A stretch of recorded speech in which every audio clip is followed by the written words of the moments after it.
Hello, my name is Doug Botter, and I'm a member of the St. Thomas Lutheran Church in Bloomington, Indiana, and I'm here to share with you a meditation for Lent for Wednesday, March the 25th. I begin with a reading from the New Testament, from John 11, 17 through 36. When Jesus arrived in Bethany, he found that Lazarus had already been in the tomb 4 days. Now Bethany was near Jerusalem, some 2 miles away, and many of the Jews had come to Martha and Mary to console them about their brother. When Martha heard that Jesus was coming, she went and met him, while Mary stayed at home. Martha said to Jesus, "Lord, if you had been here, my brother would not have died. But even now I know that God will give you whatever you ask of him." Jesus said to her, "Your brother will rise again." Martha said to him, I know that he will rise again in the resurrection on the last day." Jesus said to her, "I am the resurrection and the life. Those who believe in me, even though they die, will live. And everyone who lives and believes in me will never die. Do you believe this?" She said to him, "Yes, Lord, I believe that you are the Messiah, the Son of God, the one coming into the world."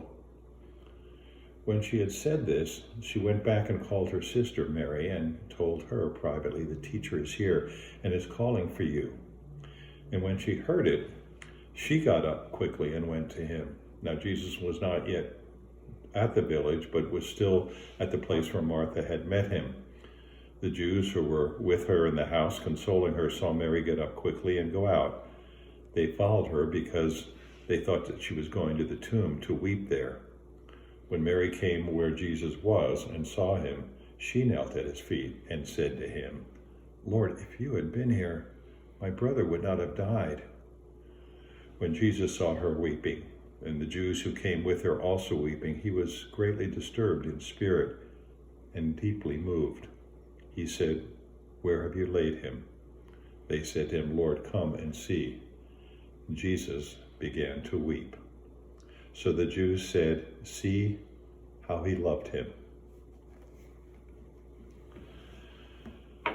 You who are members of St. Thomas Lutheran Church here in Bloomington and who are listening to this broadcast may remember a sermon I preached a few years ago, the Sunday after Christmas. It was a takeoff on that Christmas classic published in the New York Sun in 1897, addressed to a little 7-year-old girl who was questioning the reality of Santa Claus.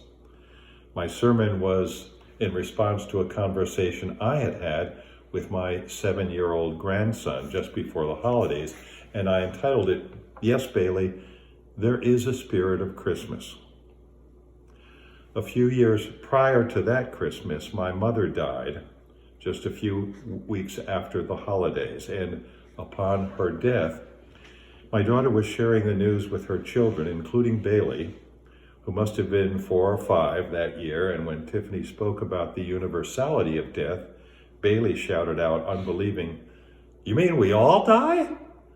Apparently he hadn't figured out that was part of the deal. I was just a few years older than Bailey when I experienced death in a very personal way for the first time in my life. The patriarch of our family, a kind and gentle soul who we kids called Pappy Eberman, had breathed his last.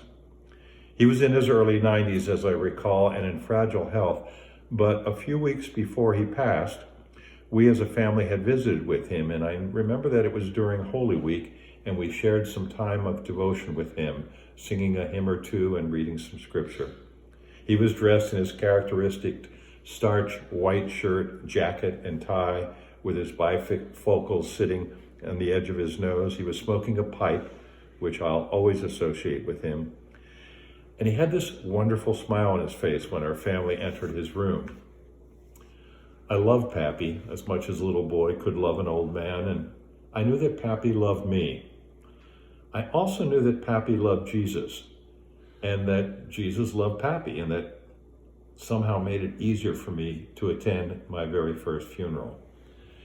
And yet still my dad was sensitive to my feelings, the fact that this was the first funeral I'd be attending, and in preparing me to see the first dead body I would see, He sat me down and said something to the effect that when we go to the funeral home, Doug, and pay our respects to Pappy, I want you to think about the fact that you are not seeing the Pappy we knew and loved.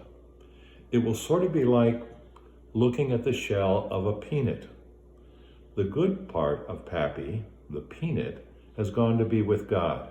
So don't be afraid or worried with what you're going to see when you see Pappy in the casket.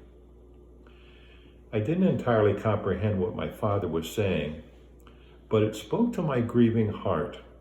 And as I recall, I was able to give thanks for Pappy's life and for my father's love for me, even as I sat amidst our extended family at that funeral home, as several of the members of our family were openly weeping. That peanut analogy was from a man who had no more than a high school education, but the memory has stayed with me my whole life, and in some sense has helped me to fashion my own theology, an understanding that gratitude can be part of our grief. The truth came through years later when, in seminary, I read a helpful little book entitled Good Grief by a former professor of religion and medicine at the University of Chicago named Granger Westberg. Written almost 60 years ago, I found his thinking still helpful when I reread his book a few weeks ago.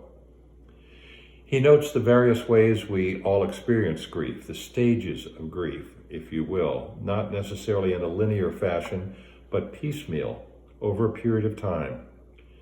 And it occurs to me that these are stages we are all experiencing now in the midst of the coronavirus pandemic, as we grieve the loss of our lives as we knew them just a matter of weeks ago. Shock, depression, guilt, anger, and resentment. The final stage, hope, seems to be a ways off. But may I remind us all that Easter will come, whether we're able to gather to celebrate this year or not. I have thought about the most significant deaths in my own life over the years, and as I recall them, in every instance, gratitude followed grief, not immediately, but in time. When my father passed away from cancer over 20 years ago, I found myself appreciating my mother in ways I had not previously considered. When my mother died more recently, I saw in my sisters values that my mother had imparted to us all.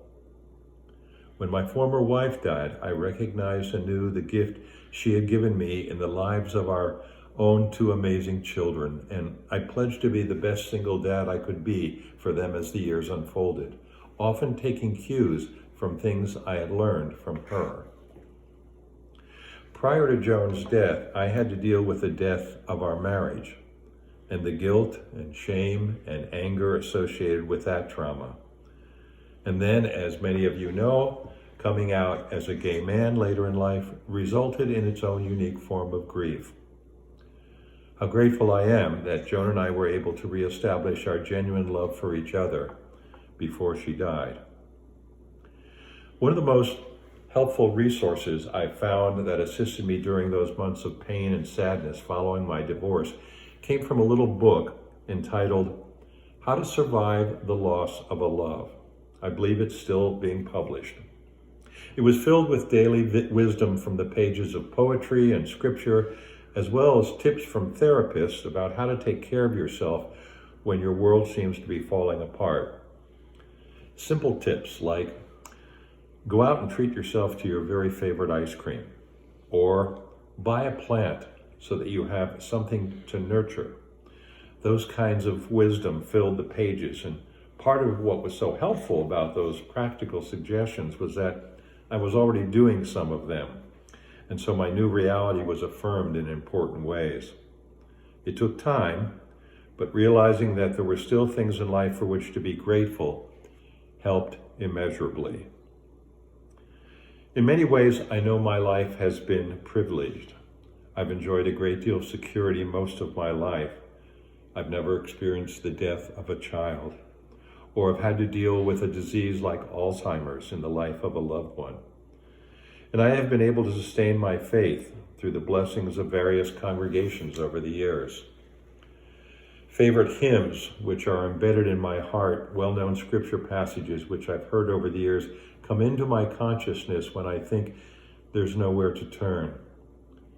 And while I can proclaim, as this particular season of Lent comes to a close, and we move into the joy of Easter morning, that for me, Jesus is the resurrection and the life, what brings me even more comfort than that statement of faith is the knowledge that when one of his closest friends died, Jesus wept.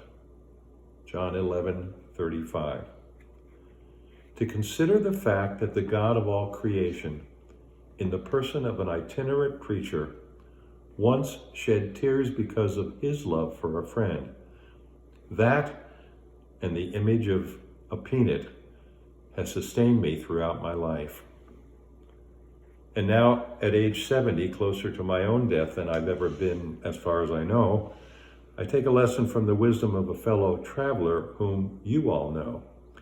I finished his autobiography just a few weeks ago, and in the last page of his book, The Restless Wave, John McCain writes these words, mindful of his own diagnosis of a terminal illness. The world is a fine place and worth the fighting for, and I hate very much to leave it, spoke my hero Robert Jordan in For Whom the Bell Tolls. And I do too. I hate to leave it. But I don't have a complaint, not one. It's been quite a ride. I've known great passions, seen amazing wonders, fought in a war, and helped to make a peace. I've lived very well, and I've been deprived of all comforts. I've been as lonely as a person can be, and I've enjoyed the company of heroes. I've suffered the deepest despair and experienced the highest exaltation. I made a small place for myself in the story of America and the history of my times. I leave behind a loving wife who is devoted to protecting the world's most vulnerable, and 7 great kids who grew up to be fine men and women. I wish I had spent more time in their company, but I know they will go on to make their life count and to be of useful service to their beliefs and to their fellow human beings. Their love for me and mine for them is the last strength I have. What an ingrate I would be to curse the fate that concludes the blessed life I've led. I prefer to give thanks for those blessings and my love to the people who bless me with theirs. The bell tolls for me. I knew it would. So I tried as best I could to stay a part of the main. I hope those who mourn my passing, and even those who don't, will celebrate as I celebrate a happy life lived in perfect service to a country made of ideals, whose continued success is the hope of the world. And I wish all of you great adventures, good company, and lives as lucky as mine. Gratitude in the midst of grief. I'd like to close our time together with the words of a favorite hymn of mine by Marty Haugen entitled, Healer of Our Every Ill. Thank you.